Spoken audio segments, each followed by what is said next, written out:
છે આપણો પરિવાર. આપણો સૂર્યમંડળની તારામંડળ 100 પ્રકાશિત તારો છે. આ તારાની આસપાસ ઘણા મોટા સભ્ય ગોળારૂપે છે. એમાંની આપણી પૃથ્વી એમાંનો એક ગોળો છે. આ તમામને આપણે ગ્રહો તરીકે ઓળખીએ છીએ.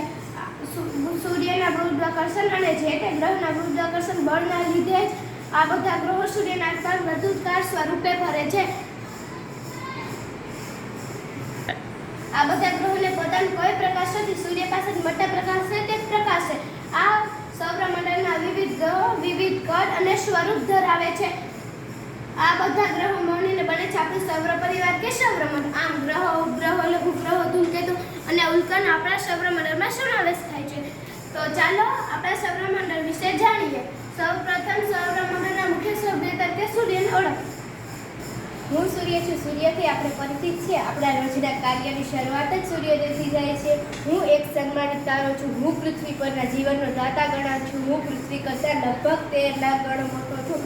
જો મારી ફરતે એક ચક્કર લગાવવું હોય 1000 કિમીના વેગથી ચાલતા વિમાનમાં બેસીને ફરીએ તો 107 વર્ષ નીકળી જાય. મારું ગુરુત્વાકર્ષણ બળ પૃથ્વી કરતાં 28 ગણું વધારે છે. જે પદાર્થનું વજન પૃથ્વી પર 1 કિગ્રા થાય છે તે મારી સપાટી પર 28 કિગ્રા થાય છે. મારી ગુરુત્વાકર્ષણ શક્તિને લીધે જ બધા ગ્રહો પોતાના ચોક્કસ માર્ગમાં ફરે છે.